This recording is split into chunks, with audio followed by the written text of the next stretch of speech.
cloud. Yeah, you got it. Great. Okay. Okay, so I should introduce our speaker now. Please introduce our speaker. Thank you. We had terrible time this evening. Ellen couldn't get on. I couldn't figure out how she could get on. So this is miraculous. Okay, Anne Dublin was born in a displaced person camp in Salzburg, Austria. She came to Canada when she was very young. Well, she must have been like an infant, really.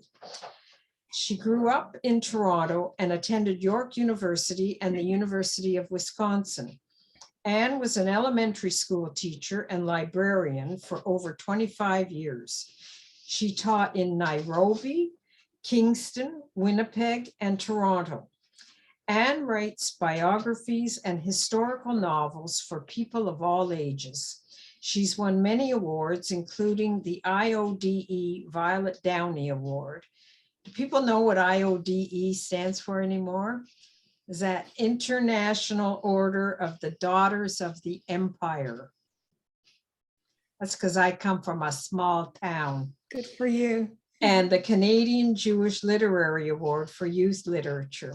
Today, Anne is going to talk about her first historical novel. It's called Written on the Wind and takes place in Toronto in 1954.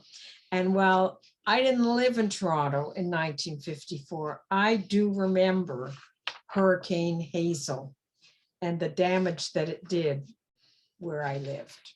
So Anne, please. Okay, thank you. Enlighten us. Thank you, Noreen. Thanks for that introduction. I just want to remind everyone to please mute yourselves. There'll be time at the end of my talk if you have questions or if you want to share stories about Hurricane Hazel. But you can also put your questions in the chat and I'll look at them, or maybe Noreen will be able to organize them as well. Oh, and at the end of my talk, I have a little contest for you. So hang on there. Because I was an elementary school teacher, you know, I've got to keep things going. All right, now I hope everyone can hear me all right. If not, please let me know and I can make myself louder without screaming. Great, okay, thanks. So you've probably been hearing a lot in the news recently about the flooding in southern Manitoba, about how people have been putting sandbags around their homes and their businesses, about how many people in Peguis First Nation Reserve were forced to leave their homes and go to places like Winnipeg and stay in a hotel. Yeah, I see some people nodding. So it seems fitting that Noreen asked me to talk about Written on the Wind, because that was an event in the autumn of 1954 when Hurricane Hazel hit Toronto, and it was the worst disaster that the city had ever known. Written on the Wind, this novel for children, but I like to think it's for everyone, tells what happened when Hurricane Hazel hit our unprepared city. And in the novel, I also included people and places that I remembered from when I was a child. As I talk about writing and researching this book, I'm going to read some excerpts from the book, and I hope it will bring back memories for you, mostly good, of that time back in the 1950s. Or maybe you're too young to remember, but it might still help you know about what it was like living in Toronto at that time. Before I get to all that, I want to tell you a little bit of how I started as a writer. Well, Noreen said that my family came to Canada when I was very young. I was a baby, I was an infant, and we were very, very poor. My parents were Holocaust survivors. So I grew up in a house without any books. Why? Well, like many poor immigrants, we just couldn't afford it. Books were a luxury, but stories, there were a lot of stories. When I was young, my father would take my brother Max and me to the Boys and Girls House on College Street for story time and for puppet shows.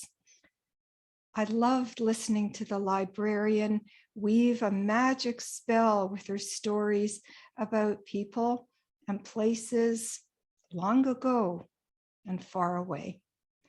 When I was a little older, I used to go to the Witchwood branch of the library. Maybe some of you know it. It's just off Bathurst Street, south of St. Clair. I see Marion nodding also. So I would take out as many books as I was allowed to. Mostly they were biographies, some Nancy Drew mysteries, and I loved the books, the Anne books by Lucy Maud Montgomery. So it was no surprise that when I grew up, I became a teacher, then a librarian, and still later, a writer. But how did I get to writing in the first place? Even though I loved stories, that doesn't necessarily mean that you're going to turn into a writer. Well, about 25 years ago, I took a course in storytelling. I wanted to learn how to tell oral stories without reading them, but just telling stories. Our teacher asked us to imagine a place that was very special to us, either from our lives now or from years past. And suddenly, I remembered the place where my father, who was a tailor, where he used to do his sewing in the cellar of our house on Manning Avenue. I told that story to the other people in the group, and afterwards, the teacher came up to me. She said, "Anne, you should go home and write that story down." So I did. And that became one of the scenes in my book. So let me read that scene to you now. Sarah is an 8-year-old girl, and she's telling the story. Just before I start, I'm going to share the screen. I'll start PowerPoint. Hopefully it will work.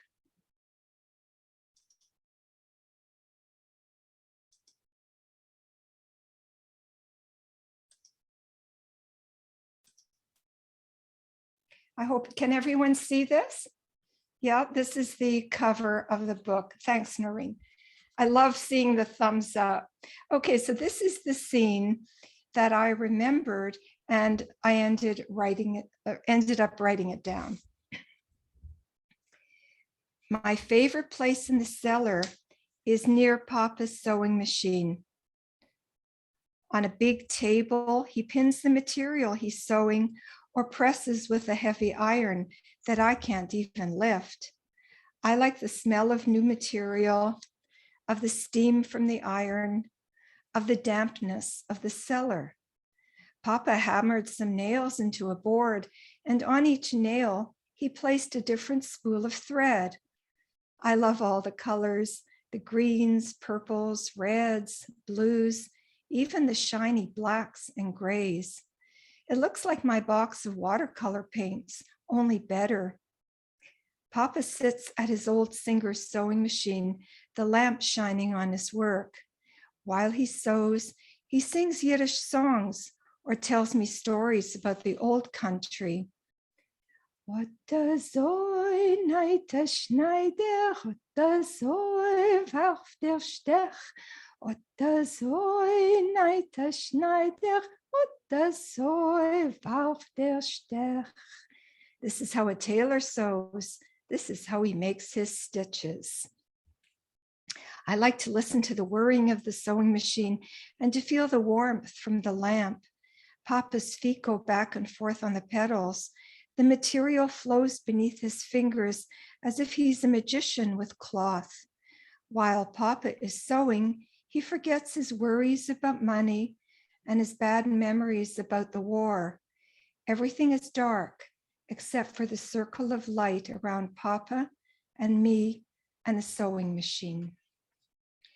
So I wanted to show you some pictures of actual objects that my father used to use when he was sewing. In the top right corner, you'll see that board that he made for all his spools of thread. In the top middle is a thimble that he used to use. This is a tailor's thimble with a hole at the end. Maybe you know what kind of thimble that is. On the left is a good pair of shears. And in the bottom, of course, is my favorite. That was my father's sewing machine. And let me tell you a little story about that sewing machine. So in the last few years of my father's life, he couldn't manage to live alone. So he finally agreed to come and live with me. But before he agreed, he said to me, "So, can I bring my sewing machine with me?" And I said, "Of course you can bring your sewing machine with you." So when he moved here, we schlepped that machine, and it's now down in my basement, and I still use it. It's a wonderful machine. A couple years ago, I had to get it repaired. It's a minor repair. So when I took it to the man to repair it, I said to him, "What do you think? Should I keep this machine? It just stitches straight, has nothing fancy." The man said to me, "Listen, you keep that machine.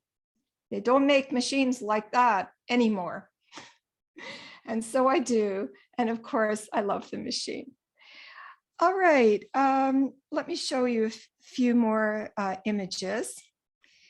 I found this image, this painting done by William Kurelek, a Ukrainian Canadian artist, in his book, Jewish Life in Canada, because Kurelek knew a lot of Jewish people. I believe he lived in Winnipeg for a time, and it's a great book. So I love this image.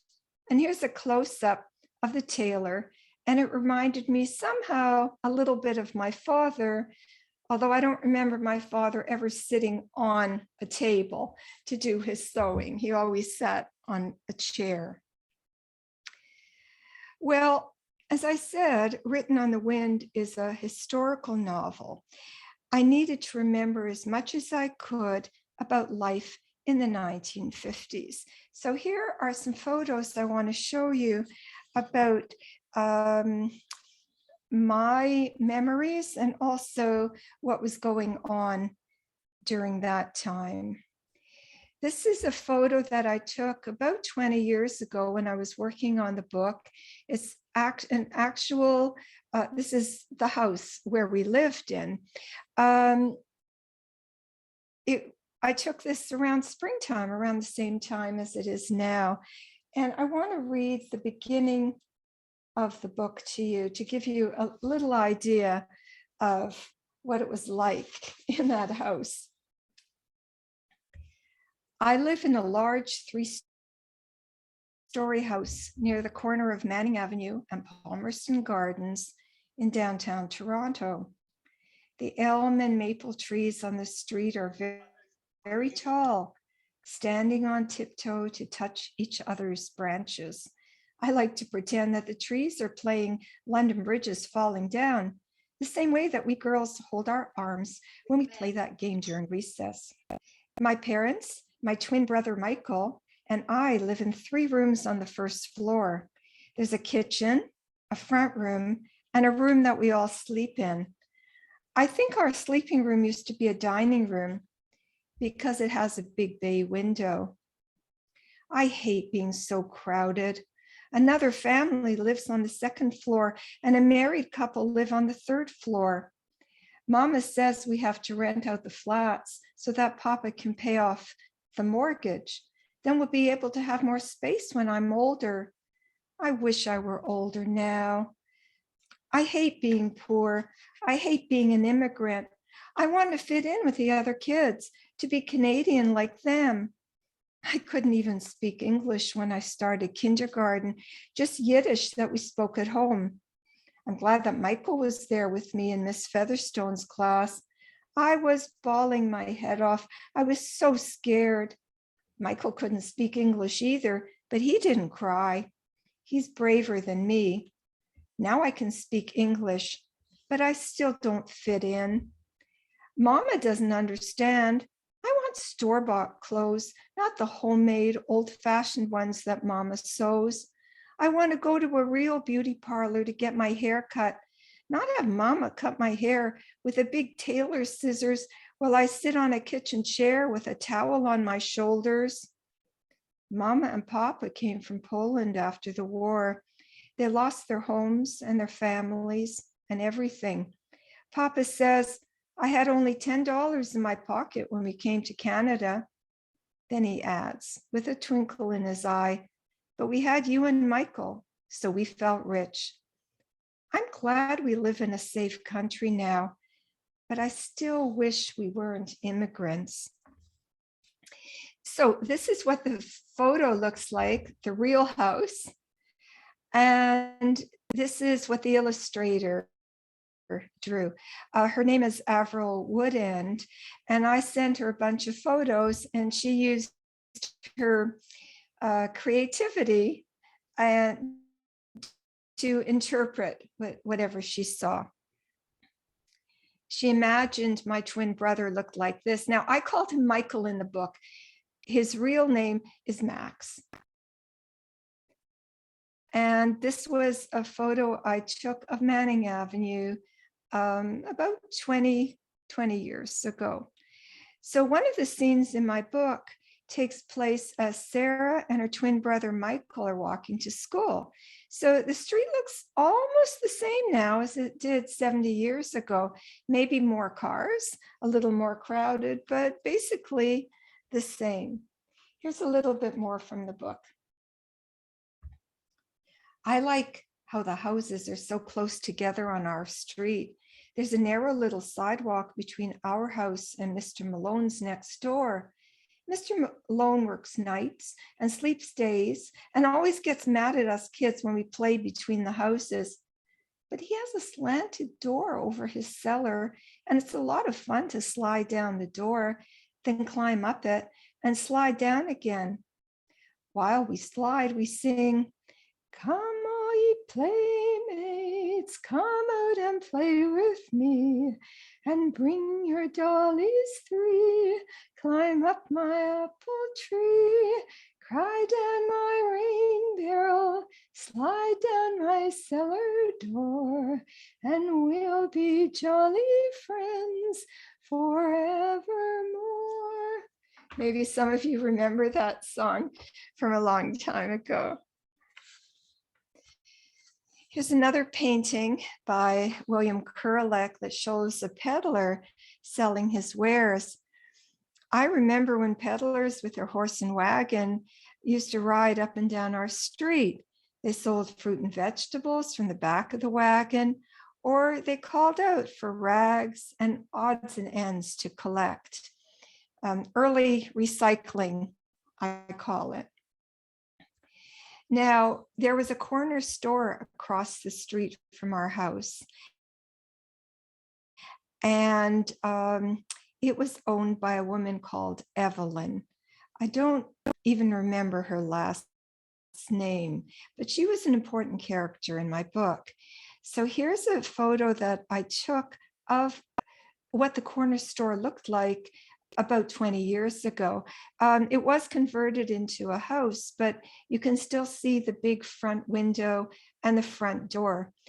And when I was a kid, stores had to be closed on Sunday.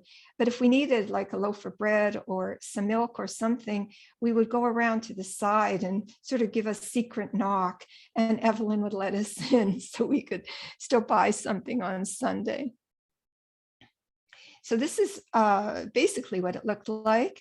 And then the illustrator drew these pictures of the corner store. And she imagined Evelyn and Sarah looking like this. And the girls skipping rope. Here's a little more from my book. Because the weather is still warm, the kids in the neighborhood often play outside after supper. If there are a lot of us, we play games like Red Rover or hide and seek, or we girls like to skip rope. Girl guide, dressed in blue. These are the motions you must do. Stand at attention, stand at ease. Bend your elbows, bend your knees. Salute to the captain, bow to the queen. Turn your back on the dirty submarine. I can do the heel toe. I can do the splits. I can do the wiggle waggle, just like this. I wonder if kids are still skipping rope and singing those songs. Sorry, I think I'm frozen. I hope everyone can still hear me. Here's a photo of the school that I went to, Palmerston Avenue School. And also here, whoops. Now I don't know what happened there. And here is the photo of class picture. I think it was my grade 3 class picture. I won't force you to try to find me. Later, if you want me to tell you where I was, I will. But most of these kids were, Jewish immigrant kids. So there were lots of similarities. Don't you love the plaid shirts that the boys are wearing and the skirts the girls had to wear? Yeah, it was a great school. I loved it. So I also had to remember the games that we used to play. Here are some board games like checkers, Parcheesi, snakes and ladders, comic strips we used to read. I don't remember reading Little Abner that much, but I really did like Little Lulu. I had to remember the music that we listened to on the radio. And these are all covers of record albums that I think I still have.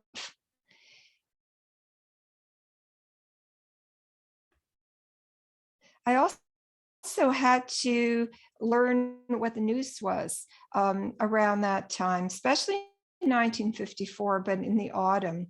So it was a huge event when Marilyn Bell was the first person to swim Lake Ontario, and that was in September. And it was also a very big event. I don't know if you remember when Toronto's first subway was installed, and that was in March. And to the left, you can see a ticket for that subway ride, and it went from Union Station all the way to Eglinton, and that was a really big deal. I also had to find out what the price of items were, because part of the story occurs when Sarah helps Evelyn in her grocery store. And here's a little bit from the book. If a customer came in for a Coke or a pack of cigarettes, I rang the sale up on the cash register and gave the customer the change. There were these buttons, one for each amount of cash, like $1 or 25 cents or 10 cents or 5 cents. And I had to push them down hard. Then I pushed the button that said cash, and a drawer at the bottom would pop out.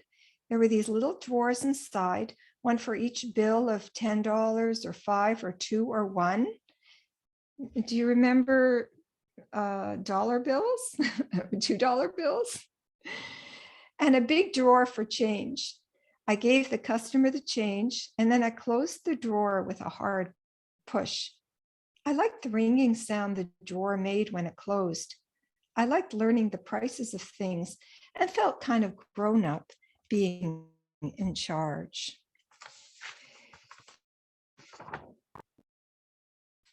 Well, because a Ouija board is almost like a character in my book, I did a lot of research about Ouija boards.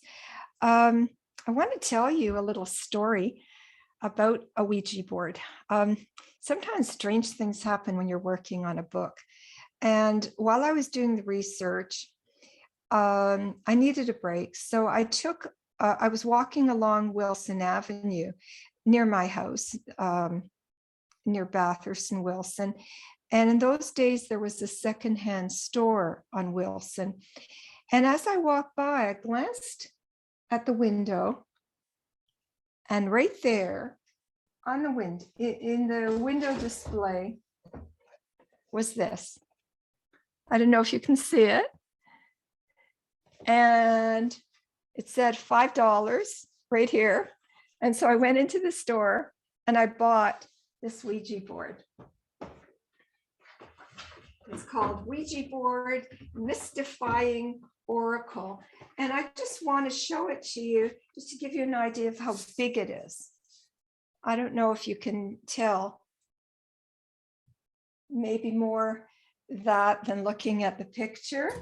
And inside there is this object called a planchette, which comes from French. So maybe some of you have done some fortune telling or trying to predict the future with a Ouija board, but that's mine. And I mean, I thought, what are the chances that I'll find a Ouija board right then and there when I'm working on this book? So I also needed to remember what Toronto was like in 1954. Okay, here we go. What did it look like? What did it feel like? What were the smells? What were the sounds? And here are just a couple street scenes from the 1950s. Okay, so what did all this have to do with a hurricane? Everything I've told you about is part of the story that I wrote, but the central historical event was Hurricane Hazel. So let's talk a little bit about Hazel. This is the weather forecast on Thursday before the hurricane hit Toronto. And you'll see, I'm just going to move my screen a little bit. You'll see the synopsis says, still more rain is forecast for Friday. Last night's rain was associated with a large storm center moving northward across Lake Superior and sweeping cool air into the province as it passed to the north. Today's rain in the south is expected late in the day and will be caused by Hurricane Hazel as it moves northward through the eastern United States. Now, I want you to pay special attention to the forecast. For Toronto, Hamilton, Haliburton, this whole area, what we call the GTA and beyond. Mostly overcast, rain this afternoon or evening, cooler, winds north 15, that was 15 miles per hour, high at Toronto 60, that's Fahrenheit. So it says cooler, late rain. Something that you have to realize is that for days before the hurricane hit, Toronto, the whole region, had received lots of rain already. So the ground was really saturated. It couldn't absorb much more rain. So here's a map that shows where Hurricane Hazel traveled all the way from the Caribbean up to Toronto, and it hit Toronto October 15th to 16th. And here is a detailed map of the GTA and what happened as a result of Hurricane Hazel. There were lots and lots of bridges that went out. I'll give you some more details in a little while, but just to give you an idea of the extent of the hurricane, all the way up to Woodbridge, all the way to Port Credit, way out in Scarborough. Basically, the whole city was affected. And here are some photographs of what it looked like shortly after the hurricane hit. I read a lot of the news articles about Hazel and what happened. And this is an illustration from my book of Manning Avenue, of the street inundated with the rain. So here's a little bit from my book, the last bit, because we're getting near the end. I'm just going to drink some water. I hope you can all hear me. Papa and I were struggling across the road. Sarah has gone to visit Evelyn and the hurricane hits and she's afraid to cross the street, so her father has to come and get her. Papa and I were struggling across the road. He was trying to hold on to his umbrella with one arm while he had his other arm around me. The wind was pulling the umbrella out of his hand and he was straining to hold on to it. It wasn't much use anyway. Rain was seeping down my neck and up my sleeves and plastering the hair down my face. Suddenly, there was an enormous streak of lightning that lit up the sky like a giant Roman candle. It struck the trunk of the old maple tree on Mr. Malone's front yard. The tree groaned and cracked and split into a million pieces. Its branches went flying in all directions, and a huge one charged us like a shrieking wild animal. The air smelled of water and smoke and fire. Papa just stood there on the curb as if he were paralyzed. He let go of his umbrella and it was carried off by the wind. I pulled on Papa's arm. Papa! He didn't move. I screamed, Papa, run! Papa shook his head as if to clear it. He grabbed my arm tightly while I hung onto his coat, and we ran across the street as if we were one body, one person. Leaves and twigs brushed against my face and legs, and a cold, wet rain stung my eyes. A huge branch landed on the sidewalk where we had been standing just seconds before. And the last part I want to read to you is the historical note, or at least part of it. Hurricane Hazel struck Toronto on October 15, 1954. The facts about the storm, as told in this story, are all true. It was the worst disaster the city had ever had. 18 centimeters of rain fell, dumping 100 billion liters of water on an unprepared city. The Humber and Don rivers, the Highland and Etobicoke creeks rose, swelled, and burst. Winds whipped through the city at more than 110 kilometers per hour. Hundreds of trees were ripped out by the roots and fell to the flood. 40 bridges were swept away. Property damage amounted to $25 million. And that was, in those days, $25 million in 1954. Hurricane Hazel killed 83 people and left 5,000 people homeless. Okay, we're coming near the end. So I kept doing the research and writing the story back and forth, back and forth. And the last thing I want to mention to you is how strange things sometimes happen on the way to writing a book. So I was doing my research and I found out about this book about Hurricane Hazel. It was written by the journalist Betty Kennedy. Some of you might remember her. So I went down to the Toronto Reference Library at Yonge and Bloor. There was only one copy of this book in the whole library collection, and the librarian couldn't find it. So I was feeling really discouraged, and I left the library. I thought I would walk around, maybe have a cup of coffee. And across the street on Yonge Street, there was a bookstore, a used bookstore. So I can't resist. I walked in and I just started looking around. Do you know what happened? The very book I was looking for was sitting on a shelf in that store, as if it was waiting for me to come along and buy it. So, of course, I did. And that's the book. Strange things sometimes happen when you're working on a book.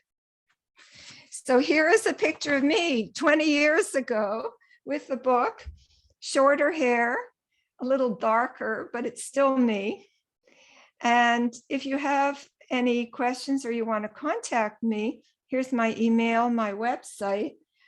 And I do want to tell you about this. Years ago, I went to the Lower East Side Tenement Museum, and I found these little Ouija board magnets.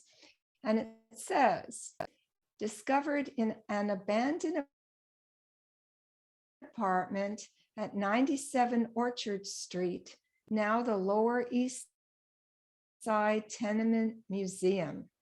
So if you send me an email with your name and your snail mail address, I'll put you in a draw. And if you win, I'll send you one of these magnets, right? A big Mitsia. So now I'm going to stop the PowerPoint. And I'm just wondering if you have any questions that you want to ask or any stories that you want to share. I don't see anything in the chat, but feel free to write your questions there if you want. Noreen, I see your hand.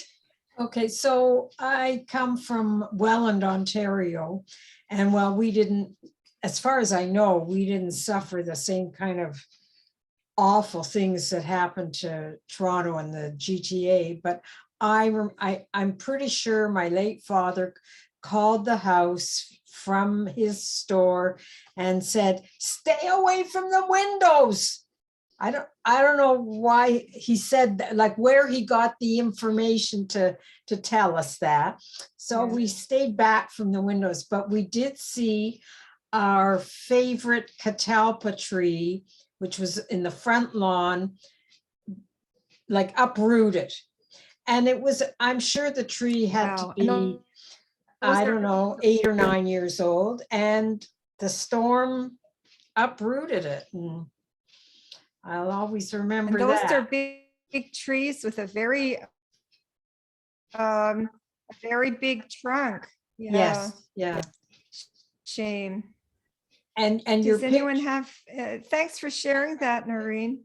Okay, and the pictures at the beginning that you showed, I have my late father-in-law's scissors that look just like that. Could you say that again? Because okay, you showed the tailors, like your dad's scissors and sewing machine and whatever. I have a pair of scissors that belong to my father and my late father-in-law that are exactly the same as that. Yeah, they're great. They're great shears. Hang on to them. Well, they're not going anywhere yet. Yeah. They don't make shears like that anymore. No, they don't. Okay, so if anybody else wants to, Anna, I see you've got your. Anna Bloom? Yeah. Where is she? I don't know. She just. Oh. Okay, just a minute. There she is. I was nursing at the Ontario Hospital, Whitby, It was a Friday and I was coming in on my days off. I took the bus into Toronto. I did, for some reason, did not know that there was a hurricane going on. Oh, my God. And I was living on let's see, That's what she lived on. it was Markham Street. I was living on Markham Street, and I walked from College Street and Bathurst down to Markham and Dundas. The street was like a river. I couldn't believe how wet it was. It was just like a river. And I was wearing a suit, and on top of the suit, I had a raincoat. I was drenched, absolutely drenched, right through to the skin. I still didn't realize how bad things were. Then there was like an eye of the storm. It was quiet. So I changed and I went up to Lansdowne where where Alan was. I later married him a couple of years later, but I didn't realize it. So then I was in the eye of the storm. Everything was quiet. And I went up to Friday night dinner up there, or Friday night. And then, of course, the rain started again. So I don't think until the next day, I really realized what a terrible thing had been happening. All I was thinking of was, boy, was this a lot of rain. I had no idea. Yeah, and you know, because so much rain fell so quickly, you know, the sewers and the infrastructure just couldn't handle it. There was a tragic story. I showed you that map where there was a street called Raymore Drive, and the houses were built quite close to the Humber River. And 36 people died because their houses were swept right into the river. They didn't have a chance. They were swept right into the river. So, you know, and it came so fast. You know, it's not like nowadays when you get the weather report, you know, to the minute. And even then they're not always right. But in those days, they didn't have the kind of reporting that we have now, or even the emergency warning systems that we have now. So it was, when I say unprepared, I mean really unprepared. Anna, thank you for sharing that story. That makes it come alive. It's really Okay, first, real. I mean, think, Doreen had a question or comment. But you have to unmute. Where Doreen disappeared. There you are. Trying to get my mute off. It wasn't going. Okay. Sorry.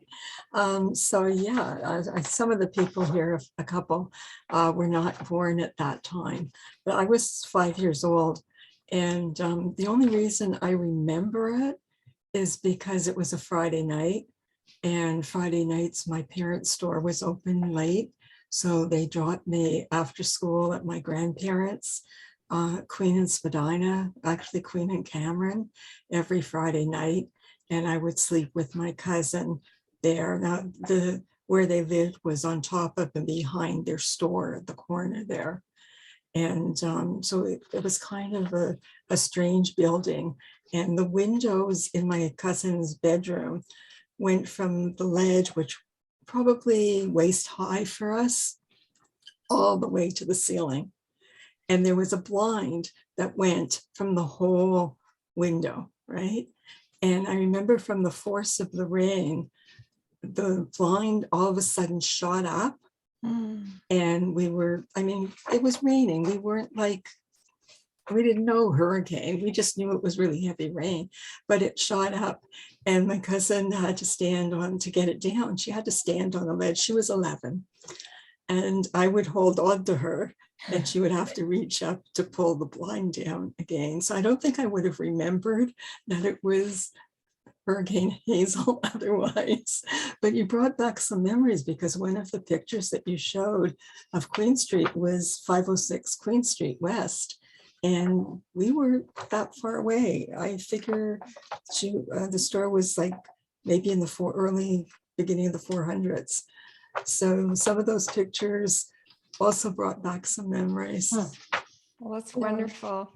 That's such a real memory that about the blind shooting up like that. And yeah, well, a lot of people didn't realize what was going on with the hurricane. As you say, they thought, oh, it's just a heavy rain. Yeah. But it was the next day when the news came out, and I mean, a lot of tragic stories. A little baby was orphaned during that time. 5 firemen lost their lives when their truck was swept into Don River. I mean, it was awful. It was a real tragedy. I think there was someone else who Yeah, wanted Dolores, to. I think, has a question.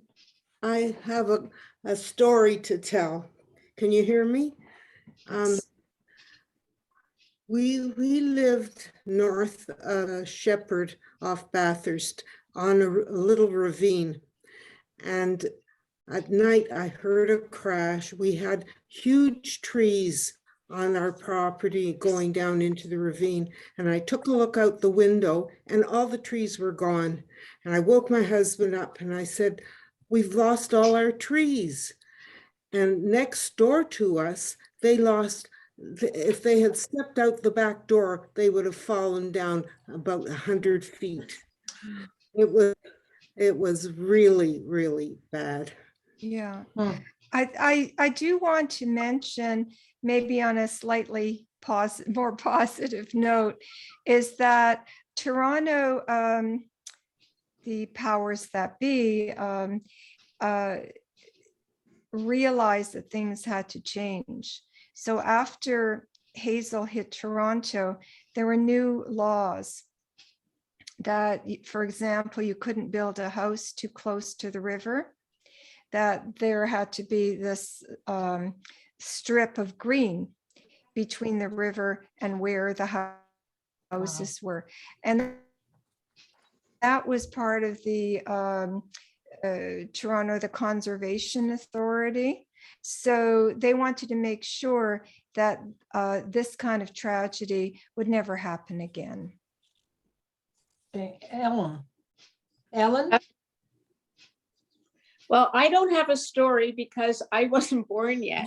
But anyways, I love seeing pictures of history of the city. So I love all that stuff.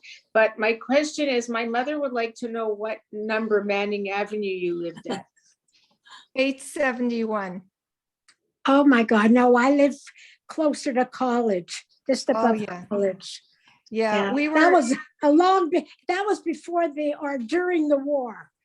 I was there.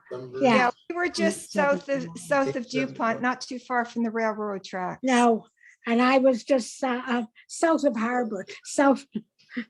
Right. Oh, So we were almost neighbors. Almost, yes. What's your email again? It is adublin54@gmail.com. I'll put it in the chat for you.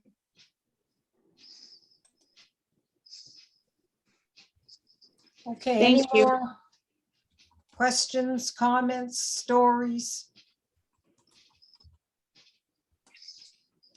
You know, I do want to thank you all for asking me to talk about Written on the Wind, because it's a book that I haven't looked at for quite a while, and it was really nice to revisit it again.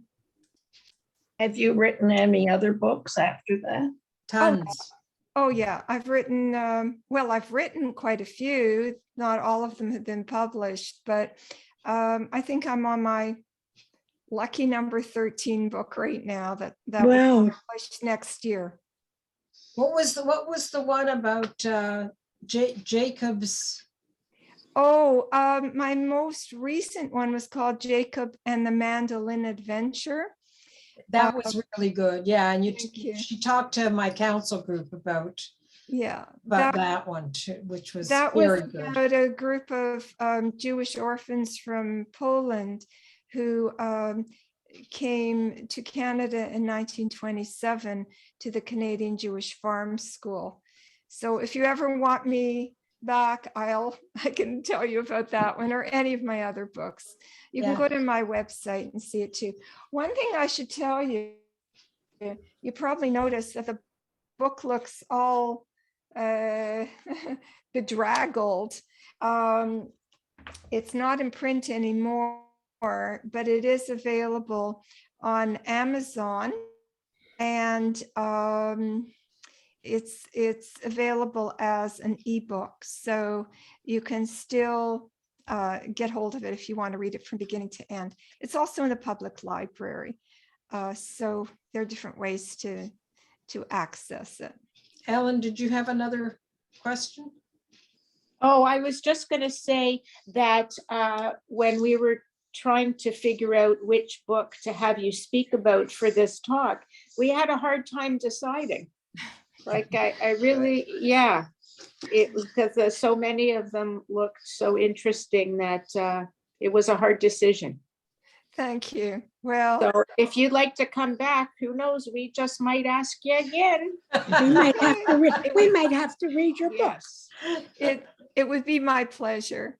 Oh, great. Yeah. Next year, I'll just tell you, next spring, my publisher, Second Story Press, is going to publish my latest, which is a collective biography of 10 Jewish women that you've probably never heard of. So I'm very excited about that coming out. So that might be that sounds something good. your group Yeah, would be interested in. Okay, so if there's no more questions or comments, Doreen, I think you were going to offer thanks. Yes, I am. Yeah, thank you for some of the memories that you brought back. The sewing machine. I also, my father also had one. My niece has custody of it. And, you know, the Ouija board, I was involved in that many years ago, scared me half to death with how accurate it was a few times. You're, you know, just the hurricane Hazel bringing back those memories. I hadn't thought about that in years, so it was very interesting to listen to the other remarks about it as well. And thank you for sharing. My pleasure. Thank you for coming. thank you so much. It was wonderful, Anne. Thanks so much. And thank you all for coming, and keep checking Beth David Women's programming. We have lots of good stuff, and we'll be working on next year's stuff soon enough. What's our June program? Avram Rosenzweig is speaking. Oh, that's And I good. also throw in that we now have a Facebook group through Beth right. David. All right. And if you're a member of Beth David Women, you can ask to join. There's the Sunday newsletter had the link in it. And, you know, we're going to be posting things that are coming up, things that are happening, or we can just discuss things like, you know, cheesecake recipes for the next holiday coming up. Oh, sounds So good. if Sounds you're good. interested, please go to that link and join us. Okay. Okay. Thank you, everyone. Okay. Thank you. I So think I'll nice. take Good off night. now. I'm going to Okay, stop bye. recording now.